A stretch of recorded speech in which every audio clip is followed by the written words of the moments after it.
Here in the United States, things look reasonably good.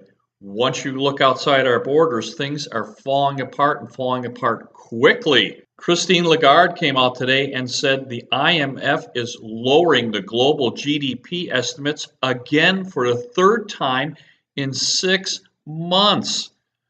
Germany and France are flirting with recession, and Italy and the Netherlands are already officially in recession. We see Taiwan contracting, we see South Korea contracting, and China, we think China's contracting too, but of course it's a little difficult because the reporting is just a little bit different than everybody else's. And we're looking for a catalyst. I talked about that catalyst perhaps being something as innocuous as Turkey. Turkey's up to its eyeballs in debt. They owe the European banks, particularly Spanish banks. And of course, they have 24% interest rates in Turkey, and inflation's running at almost 20%. How about that, trying to do business in an environment like that? You have to know that they're not going to be able to make a lot of their payments, and a lot of these loans, these bonds, are going to default. You also have Erdogan, who just lost an election across the country. He lost several large cities, and of course, he's denying that, saying there was voter fraud. So maybe he will or maybe he won't allow the election to go together. But you're going to see capital flight out of Turkey. Who would do business there? 2 weeks ago, they had put capital controls on the banks, and you couldn't get U.S. dollars. You couldn't convert your lira into U.S. dollars. And of course, if you're an international company, how can you do business in Turkey that way? Look for Turkey to really be a problem. Could it be a domino effect? Yes, it could, particularly when we're precariously perched across the globe.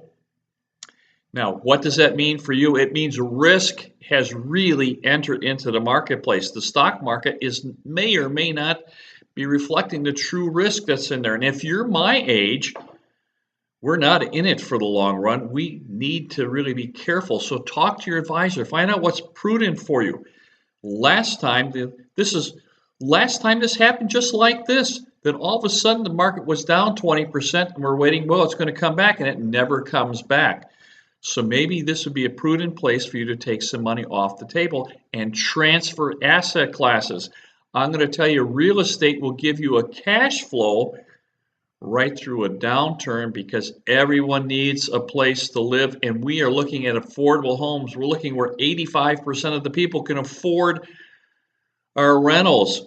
So we get a cash flow each and every month because our businesses will slow down. Even my business will slow down because I'm dependent on people moving to Maricopa County. And if they're not moving because they can't get out of California or Seattle or Denver or Chicago and come here, my business slows down. I need a source of income, and my rentals certainly give that to me. Last time I went through the great financial crisis, my rentals saved me. I went to Australia. My wife and I, we had fun there in Australia because our income was intact, and that's what we need to do for you. So if I can help you in any way at all, please let me know. My best to you. Bye-bye now.